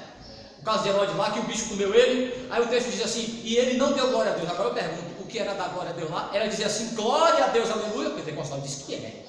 Que nós presbiterianos vamos morrer com medo de bicho. Vocês nunca viram isso não? Já falaram isso para mim várias vezes. Que nós vamos morrer com medo de bicho porque nós não damos glória a Deus, porque não usamos a expressão glória a Deus. Dar glória a Deus significa isso? Na Bíblia não. Na Bíblia não significa isso não. Agora, eu posso usar a expressão glória a Deus na minha adoração? Sim, dentro do contexto que está estabelecendo. Qual é o contexto? Na leitura da palavra, no cântico. É isso. Então ele está dizendo assim, como é que o ímpio demonstra que ele não bate palma para Deus? É não bater literalmente? É? Como é que o ímpio mostra que ele não reconhece o governo de Cristo? É não batendo palma? Não! É sendo rebelde, desobedecendo sua palavra, não cantando louvores para ele. Como é que o crente mostra que ele honra Cristo? É batendo palma? Não! É cantando louvores, é obedecendo a palavra. Por isso que você vai ver, ele diz assim, batam palmas. Você poderia, com toda tranquilidade, substituir a expressão, dizer assim, reverencie o rei. Reconheçam o governo do Senhor, sujeitem-se a Ele, submetam-se ao Rei. E aí, como é que vocês vão fazer isso? Passem a ser adorador dele, obedecer a sua palavra. Ele vai descrever como é isso no dia a dia, na prática. Então, quando eu olho para o texto, eu só vejo essa interpretação do texto, porque quando eu olho para todo o contexto das Escrituras, quando eu olho para toda a prática da adoração do povo de Deus, eu não vejo Israel em momento nenhum sendo chamado para bater literalmente palmas para o Senhor. Eu não vejo Israel em momento nenhum fazendo isso no templo, nem os sacerdotes faziam isso, batendo palmas. Mas eu vejo Deus o tempo todo dizendo assim, vocês não me tratam como rei porque me desobedecem. Então, não vejo base bíblica nenhuma. A palavra está aí, mas tem um bocado de palavra que, se você olhar o contexto, não é isso que ele está dizendo. Sim.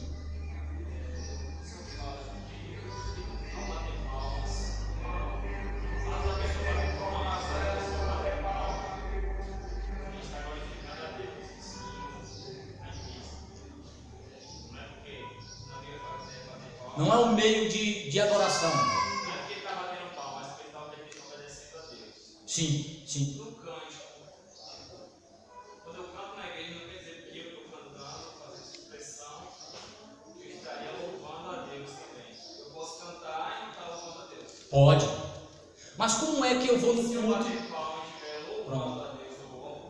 É aí que está. Que é como se você estivesse sendo redundante. Porque se eu bater palma no culto, é suas palavras dirigidas a Ele, reconhecendo como Rei, e seu coração devoto totalmente a Ele. Entendeu aí? Por exemplo, mas como a gente é rebelde, tem muita gente que é desanimado para cantar na igreja porque não tem palma na nossa igreja. Aí sabe o que é que ele faz? Ele deixa de cantar louvores ao Senhor, ele deixa de exaltar o nome de Deus porque ele não pode cantar do jeito que ele quer. Mas não é esse grupo que vai definir a doutrina, não é esse grupo que vai Não, eu sei, mas para mostrar como é que isso ocorre, né? Porque se a gente começa a particularizar, aí fica difícil até... Não, eu quero mostrar como é que o coração da gente é. A gente é perverso, porque o que é que louva a Deus? São as palavras que eu dirijo a Ele. Se eu fizer isso aqui e não tiver palavra, isso aqui não vale nada. Mas se eu tiver isso aqui com palavra, é desnecessário, porque a palavra já disse o que eu quero dizer. A palavra já disse o que eu quero dizer e eu estou chamando a atenção para algo desnecessário, que acaba chamando a atenção desnecessária, porque a atenção tem que ser chamada para as minhas palavras. Por isso que Paulo disse, agora é racional. É para as palavras, é porque eu estou dirigindo, não para a expressão corporal que às vezes tira a atenção totalmente do que é essencial, que é o que eu digo. Se eu profiro as palavras corretamente, eu não preciso de mais nada, irmã Lete, eu não preciso de palmas, não preciso de mais nada. Por isso que ele restringiu, ele disse, é isso, faça isso. Por isso que os apóstolos disseram, cantem louvores, nunca disse, batam palmas, levantem mãos, rodopeiam, ele disse, cante, fale, abra a boca, que isso é suficiente. Mas aí eu sempre quero algo mais, né? Sim, que eu fico preso, fico com meus braços presos. O que é que eu faço com meus braços quando está preso? Sim. Desde quando você falou sobre a questão do culto dos levitas, Sim. então vamos trazer isso para cá, para as aulas também. Então vamos lá. Você comentou que tem toda uma métrica para o culto, né? E tudo mais. Então vamos lá. No contexto do Velho Testamento, o cântico era feito pelos Levitas, somente por eles. somente pelos levitas. Se você trazer no contexto do Salmo 47, está dando uma ordem não somente aos levitas, Todos. para todos. Então aí já vai diferenciar. Outra coisa, não existe na Bíblia nenhum relato que os levitas batiam palmas no templo. Não. Eles tocavam instrumentos previamente orientados. Então, eu estou começando a entender a partir daí. Sim. Se ele tem os instrumentos, se tem a métrica, tudo mais, tem tudo lá certinho. Quem fazia isso aí era o levita, não tem esse contexto. Quando foi transferido o culto para cá, Exatamente. dá para se entender de que também você vai seguir pelo menos a lógica do Sim. Antigo Testamento. E que o Salmo 47 está assim no sentido figurado, pelo fato de que você não vê essas coisas no Velho Testamento, e você vai fazer um paralelo com o culto também. Era um ato único, e interessante que ele invoca um ato único de intronização de rei, né? Que é reconhecimento. E a questão também de bater palmas, no culto, não quer dizer que fora do culto você não pode Não. fazer isso. E não vai deixar de estar louvando a Deus. De maneira nenhuma. Exatamente, uma liturgia.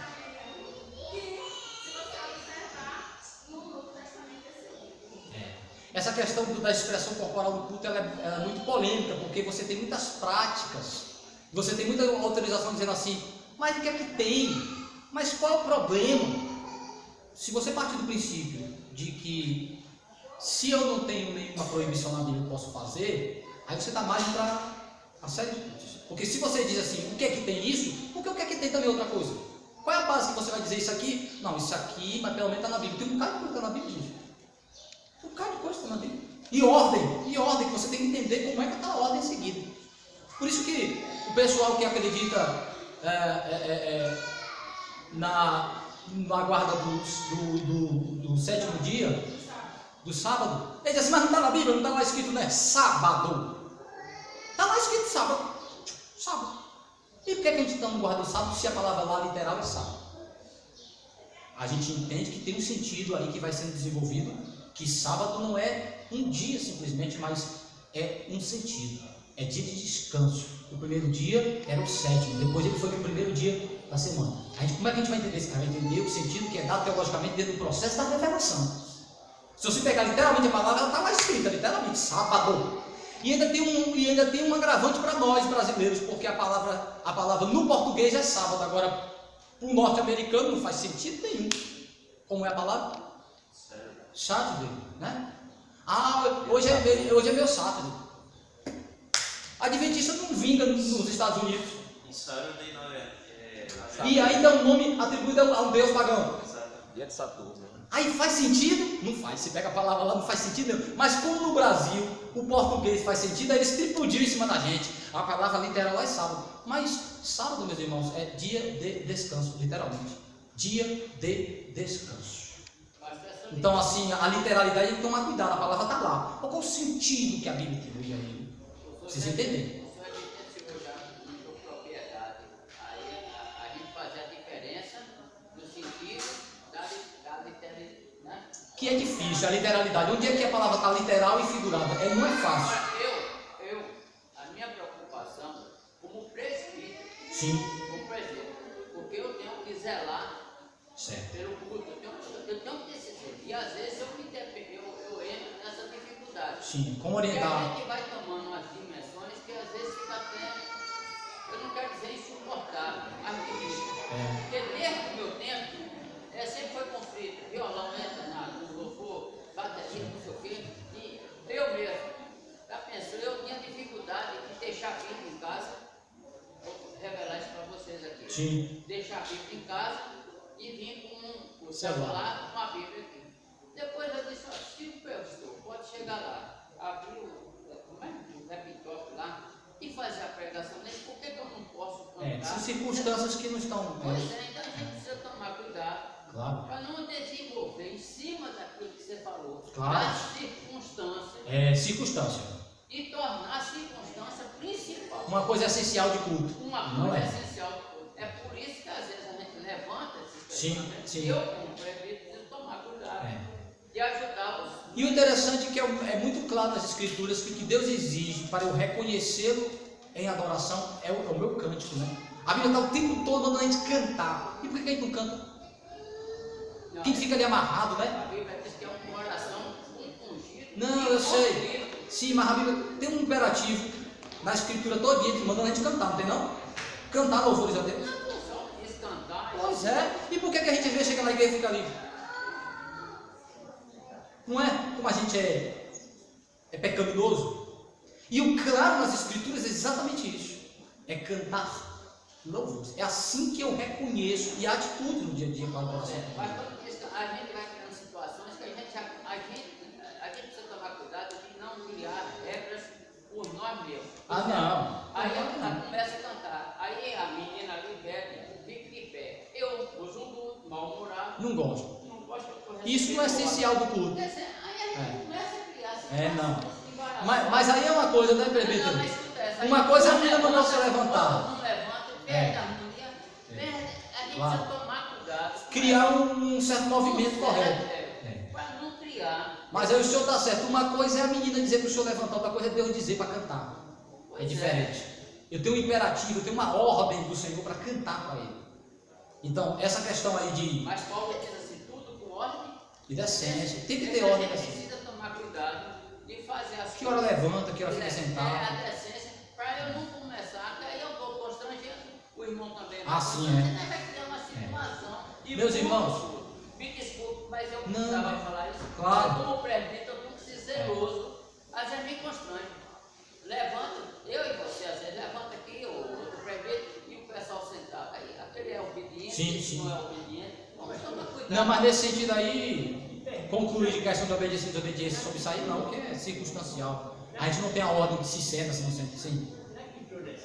Ah. Às vezes eu vou mulher e o Salmo 47, você está vendo, mas sempre nós lemos. Aí vai cantar o corinho, levantar a igreja. Cantar em pé e. Lê a Bíblia, você Eu quero- canta corinho em pé. Eu quero dizer aos irmãos o seguinte: você não tem prescrição bíblica, você não tem orientação e nem prática apostólica para dizer como deve ser esse tipo de comportamento. Aí, os princípios gerais da palavra de Deus vão reger e o bom senso cristão e os princípios gerais. Um deles foi citado: ordem e decência. A ordem do culto, ela tem que facilitar a boa adoração a Deus. Então assim, aí o senhor me diz assim: cantar sentado é reverente ou cantar em pé? Não tem isso na Bíblia, tá? Você não tem. Tem as convenções, a gente acabou convencionando que quando lê, se levanta, certo? Seria uma atitude mais correta pelo sentido da demonstração de reverência. Mas se eu ler sentado, eu estarei sendo irreverente? Não necessariamente, se a maneira como eu leio, o meu coração, o que eu vou fazer com essa leitura. Quer dizer, eu fico em pé, mas se eu me distrair, se eu também não chamar atenção, então não é o ato só de levantar ou ficar sentado, tá? Então, quanto a essa questão da ordem do culto, se é em pé, sentado, a hora de levantar, sentado, isso aí é uma circunstância que o conselho da igreja vai orientando para aquilo que entende ser melhor para a boa ordem do culto. Mas como o senhor, eu também fui acostumado, a gente vê sempre priorizar, levantar para ler. Aí depois veio o movimento gospel e botou a gente sentado para ler e ficar em pé o tempo todo só para cantar 300 músicas. Então acabou conflitando isso, né? Às vezes é uma questão cultural, mas eu acho que o ideal é a gente mesclar na liturgia. Eu vou até falar com o Daniel. A gente mesclar na liturgia o levantar e o sentar, para não ficar, que hora vai, que hora não vai, que hora vai, que hora não vai. A gente bota na própria. Tem algumas liturgias que o pessoal bota mais e menos, a gente canta sentado ou em pé. A gente pode orientar a igreja e criar um sistema de alternar. Um momento a gente fica em pé, outro momento a gente fica sentado. Eu, por exemplo, tem dia que eu fico o dia todo em pé aqui na igreja. Eu fico, estou lendo, fico em pé. Vou cantar, fico em pé. Vai ler o provérbio, fico em pé o tempo todo. Depois vocês vão ficar sentados 30 minutos, 50 minutos e eu em pé. Você deixa, eu já tenho vários aqui. Então, quem mais fica em pé sou eu na igreja. Né? Então, assim, é óbvio que é bom a gente dar uma alternada. Às vezes tem pessoa mais idosa, tal, cansada. Tem gente que não pode, tem gente que olha, gente, não pode mesmo. Você não vai pegar assim, tem uma criança no colo. Tem uma pessoa que não quer mesmo, mas não é. Às vezes é assim, então ele está sendo rebelde. Talvez até seja, mas não porque está sentado. Né? E às vezes outra circunstância, a pessoa também pensa como presbítero já fiquei em pé deste ano, eu vou ficar de novo. Né? E às vezes a gente deu margem da pessoa ficar meio rebelde e tá. Então é bom na liturgia a gente alternar e botar na hora da palavra, na hora dos cantos, que a gente pode botar metade, a gente canta em pé, metade a gente senta, porque ele diz que em pé é melhor, como diz o presbítero, soltar o diafragma. Rapaz, usou um termo em pé, soltar o diafragma, e é verdade, a gente canta melhor. Então assim, a gente pode criar essa alternação na liturgia para facilitar e ajudar, mas isso não é, isso é circunstancial, isso não é o elemento do culto. Por que a gente está discutindo essas práticas? Porque elas foram inseridas como parte de expressão de adoração. E aí eu já tenho os elementos que expressam a minha adoração. O cântico, a pregação. Aí você diz assim, e a questão do acompanhamento? Rapaz, você educar o povo para ser a bateria é difícil. Né? Rapaz, já vi coisa. Então assim, é o ideal você comprar um instrumento, né? Porque é mais fácil você comprar um instrumento e mandar alguém ensinar a aprender do que você ensinar a igreja a bater palma rítmica. Meu irmão, eu já fui nas igrejas. Aí um está com 2 tempos, está com tempo só, ou está com um contratempo. Aí meu irmão, aí a vaca já foi para o brejo, já foi para tudo quanto é lugar. Então, bater palma não é a maneira de se. Só ensinando, só quando os músicos ensinam percepção rítmica. Aí a palma ajuda a criar. Se você quiser chamar a igreja para uma reunião para a gente ensinar com as palmas como é percepção rítmica, para quando eles cantarem mais ritmado, aí sim, ótimo. E o instrumento ajudar, os músicos ajudar, sim.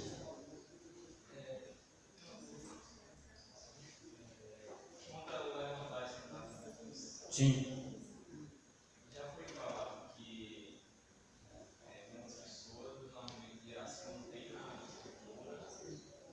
Não pode, eu posso fazer isso, não se enquadraria também. A questão de sentar e não. Aí é o que dentro da confissão de fé é chamado de circunstância do culto. Por quê? Porque a própria Bíblia pressupõe situações que ela não prescreve literalmente, mas ela dá princípios. Então, por exemplo, a Bíblia diz que os crentes têm que se reunir, né? Tem que estar reunido. Mas ela dá no Novo Testamento a orientação de como deve ser toda essa liturgia? Não, ela não dá. Então o que é que ela deixa? Ela deixa princípios que vão nortear, porque ela vai mostrar que isso são circunstâncias que servem ao culto, não são a essência do culto. Aí é que poderia entrar essa discussão. Palma não seria uma circunstância? Não. Palma seria uma forma de expressão de adoração, um meio de adorar. Um veículo da adoração. Aí eu digo, ele não tem base, primeiro porque não tem prática, não tem orientação clara e explícita das Escrituras, e ela seria uma redundância de um elemento que já está estabelecido. Qual é? O cântico. Como é que eu reverencio o Senhor? Como é que eu demonstro reverência? Através do que eu canto, né? Então aí eu já tenho um elemento que faz isso. É a mesma coisa assim, então vamos botar drama na igreja, eu não preciso, porque a pregação é suficiente para ensinar. A linguagem da dramatização ela é muito subjetiva. Então o Senhor não ordenou para nós dramatização, peças teatrais. Por quê? Porque eu já tenho um meio claro de transmitir a mensagem, que é a pregação. Entendeu?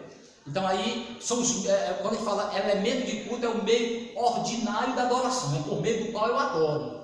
Quando eu falo circunstâncias, são as coisas que servem à ornamentação, arranjo do culto. Isso é circunstância. Por exemplo, esses bancos têm que ser aconchoados ou não? Os irmãos vão dizer que tem que ser aconchoado. Eu posso usar som ou sem som? Isso é circunstancial. Que hora eu boto os elementos do culto? Eu começo com uma coisa, começo com outra. A gente sempre segue um modelo reformado de adoração, porque nós somos herdeiros da herança protestante reformada. Que eles, pela iluminação da palavra de Deus, compreenderam uma estrutura que se enquadra às orientações do que a palavra de Deus diz em relação à adoração. Mas ela é fixa, ela é uma coisa que não se muda? Não. O que da minha dúvida, porque sim. Às vezes pode ser uma pessoa que ela em um determinado culto ela bata palma, e no outro não bata palma. Sim. Para essa pessoa pode ser que bater palma não está sendo uma cultura aí. Mas aí eu não posso deixar na subjetividade. Aí eu não posso deixar na subjetividade da ideia dela. Eu tenho que dizer para ela o que é que Deus diz como é o meio dela adorar. Eu não posso deixar ela à mercê do que ela pensa ser a maneira de adorar a Deus. Deus não deixou isso, gente. Deus não deixou a gente à mercê do que a gente acha melhor adorar Ele. Ele não fez isso. Ele disse. Mas não nessa questão. Quer dizer, quando eu falo isso, não quis dizer necessariamente isso. Sim. Mas eu falo assim, que é errado você bater palma, porque você, o seu pensamento de bater palma é um elemento do culto. Sim. Tá. É como se eu fosse numa festa de aniversário, fosse na hora que estiver cantando parabéns, bater palma, ou também não cantando, não bater palma. É como se fosse um elemento do louvor em si, digamos assim. E até a forma de cantar. Uma pessoa ela pode cantar de uma forma, ou até o cântico em si. Existem vários arranjos, pode ter vários arranjos para o mesmo cântico. Isso é circunstancial, porque o que define o cântico são as palavras que eu dirijo. Aí, por exemplo, qual é o ritmo mais apropriado qual é o ritmo que eu devo usar para adorar a Deus? Eu não tenho essa prescrição, mas eu tenho princípios que dizem o seguinte, que vão me ajudar o seguinte: a música, ela tem que estar em total harmonia com tudo no culto. Então, por exemplo, eu tenho que cantar algo que permita. Qual é o objetivo da música na igreja? O objetivo primário dele é exaltar Deus. Exaltar o nome de Deus. Segundo, edificar a igreja, reforçando aquilo que ela está aprendendo com a pregação através do cântico. Então o ritmo precisa me permitir que as pessoas participem em uníssono. Então, ritmos que não permitem a participação, por exemplo, tem um videozinho do rapaz cantando aí que ele dá fez uma roda assim. Quem vai acompanhar isso? Ninguém vai acompanhar isso. Então não é conveniente um ritmo de música que ninguém vai acompanhar, que ninguém vai entender nada do que ele vai dizer. Então o ritmo por si só ele não é ruim, mas existe o princípio, Paulo diz assim, tem coisas que não convêm. Tem ritmos que não convêm no culto, porque não permite uma meditação espiritual correta para cantar a Deus e meditar. Por exemplo, se você botar uns irmãos tocando forró assim, oh Senhor Deus, quem vai entender isso e meditar nisso, gente? O irmão vai ficar doido a bater um bate-coxa com a mulher. Ninguém vai entender isso não. O ritmo precisa permitir meditação, reverência e compreensão do que aquilo está acontecendo. Então, aí você vai entender que ritmos cabem mais. Por isso que a gente sempre coloca os ritmos mais tranquilos, que permitem as pessoas pensarem. meditarem no que estão falando para Deus, enriquecer a sua mente naquilo que está falando. Entendeu? Então o ritmo, você não tem prescrição, mas princípios que vai dizer que nem todo ritmo é conveniente para um culto, para uma adoração. Agora, se eu ouvir em sua casa, aí é você e Deus. Sim. Eu não sou de levantar a mão ou de bater palma. Eu nunca fiz isso, mas eu acho, meu pensamento é que eu acho que isso é desnecessário, não faz sentido. Não vai agregar em nada e tirar em nada. Porém, dentre esses irmãos que estavam aqui, eu coloco uma dúvida. É pecado levantar a mão e bater palma? Eu vou lhe responder da seguinte maneira: se você entender que eu só posso fazer no culto o que Deus autoriza, se eu fizer alguma coisa que Ele não autoriza, ainda que eu ache isso interessante, é pecado. Então a questão é, eu tenho textos me dando autorização para eu praticar isso como um ato de adoração a Deus? Não. Se eu não tiver, se eu fizer, é pecado. É a mesma coisa de usar. É a mesma coisa de Sadak Nadab e Abiú. É a mesma coisa de todos que tentaram adorar a Deus e dizer assim, do jeito que eles achavam que deveria. Aí o Senhor disse assim, eu não ordenei. Eu dei o exemplo aqui de oferecer sacrifícios de filhos. É errado oferecer sacrifícios de filhos a Deus? Mas por que é errado? De filho, eu pegar meu filho e oferecer a Deus em sacrifício. Não foi prescrito por Deus. É errado por quê? Deus não disse para fazer. Porque Deus não me autorizou. Mas se Ele autorizasse, era certo? Duramente era. Era certo. Pronto. Porque Ele disse, me dê. Então qual é a base aí do que é certo e errado para o culto? É o que Deus diz. É o que Ele diz. Se Ele silencia é porque Ele não quer. Se Ele não falou algo sobre aquilo ali é porque Ele não quer. O que Ele quer, Ele já disse. Só que a gente é tão cri-cri que a gente acha que tem que botar mais uma coisinha. Mas, Senhor, qual o problema? Só mais uma coisinha. Qual é o problema? Só mais uma coisinha. Se eu não tenho autorização, eu não posso fazer. Porque o culto é para Ele, não é para mim. Não é para mim agradar. Não é os meus gostos pessoais. É para Ele. Então, se eu não tenho autorização dele para me expressar dessa maneira no culto, eu não devo fazer. Então, não é o que o irmão acha. Olha como o irmão usa o argumento. Eu não vejo problema se fizer, mas aí o senhor está com um problema. Que o seu conceito de adoração está baseado no que o senhor pensa ser melhor para Deus. Não vá para Ele. O senhor tem que ir para a Escritura, pedir a Deus, Senhor, o que é melhor para ti. Porque Ele chama para adorar a Ele. A Ele. É Ele que eu tenho que agradar. Não é a mim. Não são as pessoas, é a Deus. E quando eu agrado a Deus, eu tenho prazer em fazer o que agrada a Ele. Entendeu? Então, essa é a minha preocupação de orientar os irmãos, dizer assim, meus irmãos, não vejo base para isso aqui, não faça. Que é a minha responsabilidade agora, se o irmão fizer, é com o irmão e Deus. Mas eu estou dizendo, eu não tenho base para fazer isso, não vejo base bíblica para fazer. Vamos lutar mais para a gente fazer o que Deus já disse claramente. Vamos fazer guerra para a gente fazer o que Deus já disse claramente. Deixa o que está em enigma, o que não tem claro, o que não está orientado, o que não tem orientação, deixa lá.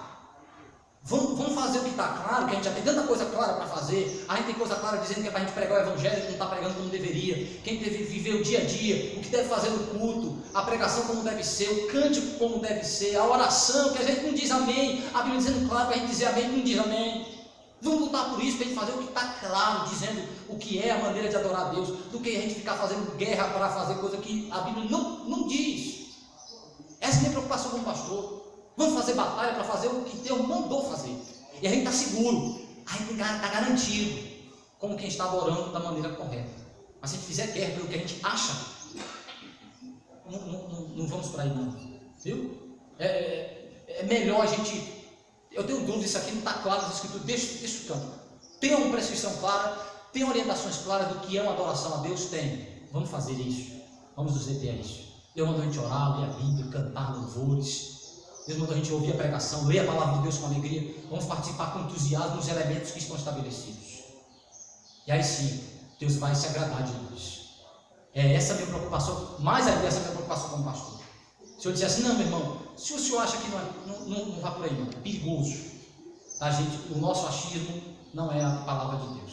Mas se o senhor for convencido das Escrituras, como eu posso dizer para a Marlete, se a senhora olha para as Escrituras e acha que não tem problema nenhum bater palmas, aí é com a senhora de Deus, é sua consciência com Deus. Mas se a senhora olha para a Escritura e tem dúvida, não faça. Não faça. Faça o que está claro, ordenado, explícito, instruído claramente. Isso sim. Teve dúvida, teve dificuldade, não está claro, a palavra de Deus não orienta, não faça. Entendeu, meu irmão?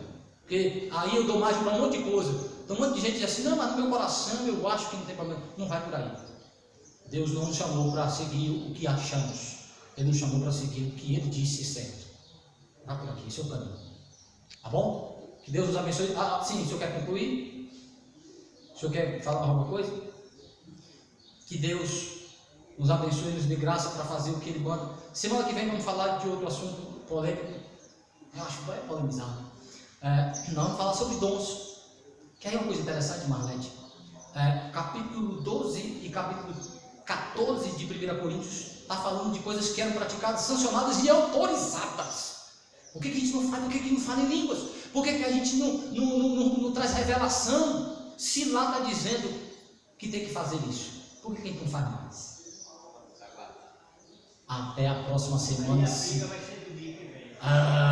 Deus me der vida e condições, se eu tiver vida ainda lá.